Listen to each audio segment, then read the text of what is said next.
What's going on, stackers? So in this video I'm going to share with you how to create a simple notebook cover for Amazon KDP.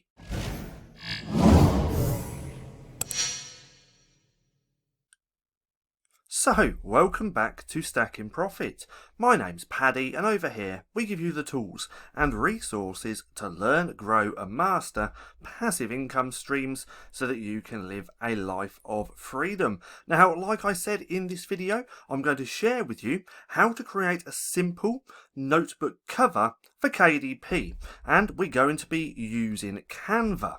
Now, let me just click on this one for a second. There we go. What I'm going to do, or what I've already done, is created a cover, and I'm going to take you through the steps on what I do to actually create my covers, so that you can see just how simple it can be to create notebooks. Now, if you're already going to start making notebooks, then you should already have a niche in mind. You should already understand the niche that you want to create the notebook around. If you don't really understand how to find niches, then come over to the channel and check out our videos, as we have quite a lot. And what I'll do is link one of our best niche videos right there in the right hand corner, so you can go through and watch. And if you like this video, and want more in-depth videos, tutorials on how to create nice simple covers for KDP, then check out our free course. Our free course is Simple Cover Creation, and you can get there by going to simplecovercreation.com. Within this little mini course, free mini course, you're going to learn how I make book covers using Canva. It's great for beginners and advanced KDPers, and you can learn the tips and tricks that I use to go ahead and create my covers. And again, this is completely free. So if that's something that you're interested in, then there will be a link down in the description. So let's get on with the video. Now, as I previously said, if you're going to start creating notebooks, you already have to have an understanding of the niche in mind. For this example, I've gone with the cat niche. Now, why the cat niche? In fact, let me just show you the cover. This is the cover that we created, or I created, and I'm going to share with you and show you the exact steps that I took to actually create this cover. Now, again, we've gone with the cat niche. Why the cat niche? Well, it was just a niche that popped into my head, so I ran with it. Now, this video is going to be all about designing. I'm not going to be talking about how to get the quotes and all that stuff. If you want a video on that topic, then drop a comment down below. But again, this video is going to be all about designing. Now, one thing that I do want to note really quickly, and that is the easier it is to create a book, the more competition that there's going to be. So let me say that again. The easier it is to create a book, the more competition that there's going to be. How easy is it to create a notebook? Well, it's relatively easy, so there's going to be a lot of competition. When it comes to notebooks, if you want to sell a lot of notebooks, you have to have a lot of notebooks. A lot of notebooks in a lot of different niches. A book like this could potentially make a few sales here and there each and every month, and if you have a lot of those books, those royalties soon add up. But one book, one notebook like this really isn't going to make you thousands of dollars every single month. So I just wanted to note that really quick. Now, before we actually get into the designing and me sharing with you exactly how I created this, first things first, you're going to need the right dimensions for your book. Now, with me personally, I always use tangent templates. Tangent templates is a one-off payment, and is absolutely vital for low content book publishers because they have lots of great tools. Now, once you're in tangent templates, I go to KDP Helper, and with this is going to tell me the exact dimensions that I need for my book cover. So we're going to do a paperback. Most notebooks 6x9, so we're changing that, and I'm going to do a 100-page notebook. You could do 100, 120, or something like that. White paper. Interior bleed, no, because with interiors, bleed only means that Well, it says it right here. If your design extends to the edge of the pages, select bleed. If there is white space around the edge of your pages, select no bleed. So for this instance, we're going to click no bleed. Now this is going to spit out the dimensions that we need. If we take a look right here, this is where I download the template. So I just click download. If we go back over to here, here it is. So I'll click download and then I'll go down to Canva, because with me, Canva is where I design everything. So here's the dimensions that we need. 12.48 inches by 925. So now I'll go back over to Canva's homepage, go right here to create design, custom designs, and then I'd put in those dimensions. Then once you've done that, you'd click, let me just put that in a little bit. So 12.48 and 925. In fact, we'd have to change that to inches. So let's do that again. 12.48 and 925. Then I just click create design, and that's how I get to here. So let me just get rid of that one sec. There we go. Let me take that away, delete that. If we go back over to Canva, tangent templates, click download. It's going to download. I'd go over, I'd take this and just drag and drop into here like that. That's how I get the template. Then if I click the template, take the edges, drag right to the edge as well, we are ready to start designing. Now let me go ahead and close that window, because we are now ready. So in fact, let me just get rid of this down the bottom, because another thing that I really want to note, and I'm going to explain about my designs. Now, when it comes to designing with me, anything that can be my colouring books, that could be activity books, it could be planners, notebooks, journals, I always stick to the same principles. And those principles are, I usually have 2 to 3 different fonts. That's 2 to 3, which also complement each other. So right here we have 2 different style of fonts. We have this one, which is Rosa Bright, and then we have this one, which is Comica Boom. So I have 2 to 3 different fonts. I always have some type of graphic in that niche on my cover as well, especially for like a notebook. So that's 2 to 3 different fonts, a graphic or 2, along with 2 or 3 different colours that also complement each other. That is the basics of how I create my books.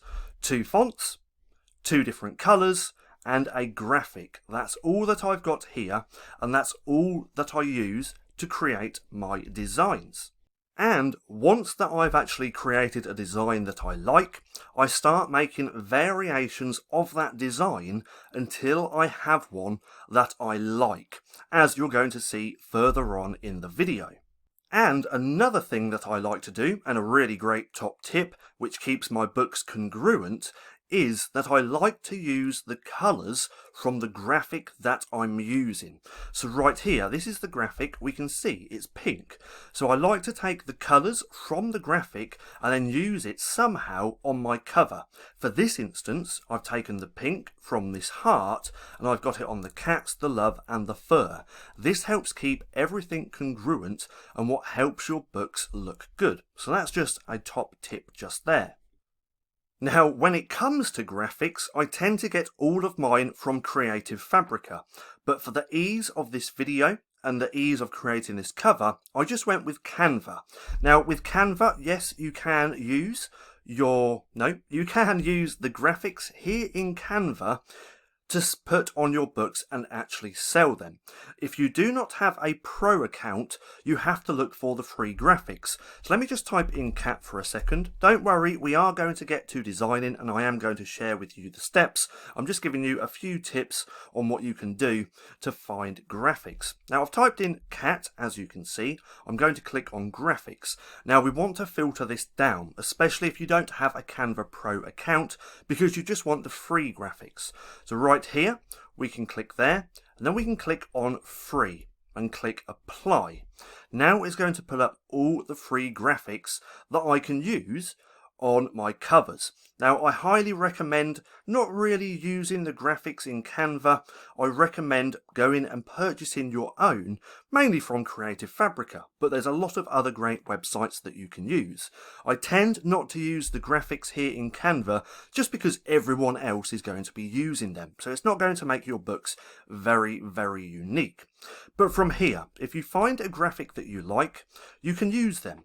Because if we click on this, if we click the three dots just here, and then click just here, free, or the little icon just there, it's going to tell you. So licensing made simple. What's allowed? Use this media safely in Canva design for personal or commercial use. So you can use the free graphics to make designs and also sell. You can use this in marketing on social media or even sell merchandise without restrictions, as we can see just here. The thing that you can't do is redistribute, I can't say that word, redistribute, no, it's not coming out right, or take credit for unaltered media provided through Canva. So in other words, do not use as is. Always use the graphics in combination with other graphics to make designs. Case in point, like this. As long as you're designing like this, then you're going to be fine. The problem is when you just take a graphic and plop it on a cover like that. For this instance, it's going to be fine because the rest of the cover has been designed. Now, with all that jargon out of the way, let's go ahead and let me share with you exactly how I made this, because there's some very, very simple steps. Now, first of all, I get the dimensions. We've already done that, so we're ready to start designing. So second of all, I then get an element, just a square, and put this over the top. Now to get this is very simple. We go to elements, we can go to see all, and then I just choose a square like this. Then I can just drag the edges to make it fit, and then I tend to just usually make it black. Now once I've done that, I tend to lock it as well with the little lock up here, so that way it doesn't move. Same with the back template as well. I always lock it because I don't want it to move as I'm designing. So that's the first step that I always take. Then the second step, I just take the quote that I want to use. Now do be careful about quotes. Don't be taking quotes from celebrities, TV shows, movies, sports teams, things like this. Make sure that you're using kind of generic quotes or quotes that you would have no idea who to give credit to if you have to. Ones like this. So this one is cats fill your home with love and fur. I liked this, so I use this on the cover. I put the words all on the cover first before I start designing. Then the second step, or the third step, I'm going to forget all of these steps, so I'm going to stop saying that, but then I just start putting them on the page, trying to design a little layout. Now, doing layouts of words and things like this takes time, especially if you're new and you haven't got no design experience. It takes countless hours of designing to be able to do it on the fly. I've created lots of covers, so it's a little bit easier for me, but I just start moving the words around until that I have a layout that I like. I made this layout, so I kind of liked this. I left that little space here because I know that I'm going to use some type of cat graphic, so that's where I'm going to have it. But this is the layout. Cats fill your home with love and fur. I was happy with this, so then once I've got a layout that I kind of like, that's when I start playing around with fonts. So right here, I was playing around with the fonts that I have. I have quite a lot of different fonts. If we click here, we can see all of the different ones that I have. Now with me personally, I have a Canva Pro account, which means I can go and buy fonts online from various places, upload them here into Canva, and then I can start designing with them. Now with me personally, I get all of my fonts from Creative Fabrica.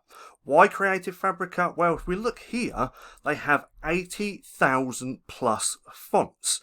Do you think that if you went through these 80,000 fonts, that you're going to find fonts that no one else has used? Of course you are. There's 80,000 of them. Now, I also have a Creative Fabrica membership, which means that I can come in, download as many fonts as I want, and at no extra cost. Now, if a membership is something that you're interested in, you can get to this page for a $1 30-day trial. Then after that 30 days it renews at $19 and you can cancel at any time. Now again, there's going to be a link for this down in the description. Disclaimer, this is an affiliate link, so if you do decide to purchase, I will make a small commission. But again, having the membership is what allows me to come in, download fonts on the fly, and then start designing with those fonts. This font is Comica Boom, and then this one is Body Cream Smooth. I really didn't like this, so I started playing around with some different fonts. Now, font combinations as well come over time. The more you create, the better your designs will start to look, and the better you will get at actually pairing fonts. These ones together didn't really look good, so I started playing around with some different ones, and I got to these, and I really liked these two fonts paired together. We can see that it looks pretty good. Now these fonts, this one's called Rosa Bright, and I think this one is one from the previous one. Yes, it is. And this one's called Comica Boom. Together, I thought that they looked really good. So what I started to do was just play around with these fonts and the colours to try and find something that I like. So then I got to here. I got to a purple, pinkish purple cover, and I also started playing around with the effects on the fonts. Now if you click on the font that you have and go to effects, we can play around with shadows and lots of other stuff. So that's what I started to do. I added a little drop shadow on all of these words just to make it pop. Now if we go to effects and go to none, that's what it looked like. I like it to pop off the page so it looks good. So I clicked shadow, and then I go to change shadow color to black, and then I also kept the transparency. If we play around with that, it's going to look a little bit too hard. I wanted it a little bit softer, so I kept it at 40%. But that's how I got the drop shadow, and that's where I got this. Or should I say, this is what I got it to look like. So I'm starting to really like this design. So I wanted to try and find some graphics. And I found this one. Again, all these graphics were from Canva. Ideally, I would actually go ahead and start finding graphics from Creative Fabrica, just so not everyone else is using those graphics. But I got to this. This was the design, and I was quite happy with this. Now, like I said previously, once I've made a design that I like, I start making variations of that design until I have something that pops and looks good. Now, one thing that I do want to note, and that is when designing your notebook covers, you want your fonts to be big and huge on the page or on the cover. Now, why is that? Well, the majority of people who purchase off of Amazon use the Amazon app. Now, when you're scrolling through the app, you only get to see a small thumbnail of the cover. So you want your words and fonts to be big so people can actually see what the cover says. Now, what I'm going to go ahead and do is put a couple of examples on the page right now. If we take a look at the one on the left or the two on the left, we can see that those fonts are really small. So it's a little bit harder to actually go ahead and read that. If we take a look at the one on the right, the fonts are a lot bigger and it's easier to read. So again, when people are scrolling through Amazon on their app, you want your covers, the fonts on the covers, to be big so people can read them. Now, taking a look at these two examples, which ones look best? It's a little bit more trickier to read the ones on the left, and it doesn't really look that great, whereas the one on the right pops a little bit more because the fonts are bigger, so it's easier to read. So when you go ahead and design your covers, make sure that your fonts are big. That's why I like to have my fonts as big as I can and the quote or whatever I'm using to practically cover the whole cover. So keep that in mind when you're designing your covers, because again, if your fonts are far too small, nobody's going to be able to read them and they're probably not going to buy. Now back to here. Like I said, once I've got a design that I like, I start to make variations of that design until I have something that I like. This is the design that I went with, so I started playing around. I started playing around with covers and different graphics. With this one, I found this cat, so I added that instead.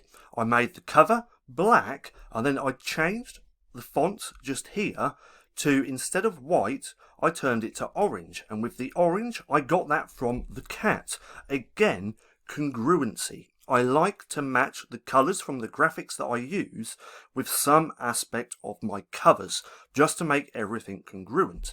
I started off with this one. I liked that, so I made a variation. I got to this one. I quite like this as well. But then I made another variation, which is this one. So I flipped out the graphic again, and then changed the font colour. And this is what I actually really liked. I really like this colour combination with this graphic. So that's what I started to do. So I started to finish off the book where I took the graphic and just put that on the back like so. You can leave that completely blank because this is just a notebook, but I decided to put the graphic on the back, and then I just finished it off by pulling over. So what I did right here, if we go back to here, if we take that background, if we unlock it, all I did is move that over like so. Now what I also do is just take this, let's just go back one to here, because right here I take the background, I just make it transparent so I can see the template behind it. That way I can go ahead and put my spine on. Now to do the spine is very, very simple. Well, I use this square, this one just here for the cover. I just duplicate that, so we now have two. I make it thinner like so. Let's make that a lot thinner. I also want to change the cover to match some aspect. I don't want to change the cover, sorry. The colour to match some aspect of my cover. So for this instance, I just went with white. So I'm going to change that to white like so. It's still transparent, but we're going to change that back in a second. I keep it transparent so I can see the template behind it. And then I just make it smaller. I drag the sides like so. Move that in. In fact, let's go ahead and just zoom in for a second. There we go. Let's go up to the top. Let's make this a little bit thicker to round about there. And then I just drag it at the edge all the way down. And that is my spine. So let's just carry on doing that all the way down to the bottom like so. Let's go back to there. And now let's make this less transparent like so, and then let's do that spine. Let's take that, let's take the color, change that to white. That's already done, so I want to change the transparency, and bam, that's how I got to my cover. Now always remember that go back like so, unlock your template and delete that because you don't need that. So right here, that's how I got to the cover. Very, very simple stuff as long as you understand those principles. A couple of different fonts that complement each other, a couple of different colors that also complement each other with a graphic. Then it just comes down to a lot of hours practicing designing to trying to get better. My designs now, as you can see, are a lot better than what they were when I first started, because I always practiced. And remember, once you have a design that you like, you want to just start making variations of that design until you have one that you like. Again, I went with this one. Now, with this, that's the cover created. Creating the interior is just as easy as well. In fact, we have a video all about this on the channel and how to create the interior, the lined interior in Canva. Now what I'm going to do is link this video in the right hand corner as well, so you can go through and watch, because once you have your interior and then your cover like this, everything's good to go and you can upload it into Amazon. Now one thing I'm going to do really quick is just download this. When downloading your covers, you always want PDF print. I'm going to click 13 because that's the last one. I'm going to click download just so we can take a little quick look before I end the video. That's downloaded. Let's click on there so we can get it up. Let's zoom out a little bit like so. And as you can see, it looks pretty good. Cats, fill your home with love and fur. So that's just how simple creating a notebook cover can be for KDP. Now, I hope you enjoyed the video. If you did, don't forget to give me a thumbs up. Also, go hit subscribe and hit that little bell icon so you can be notified for any further videos. That being said, I've been Paddy, this has been Stacking Profit, and I'll see you again soon.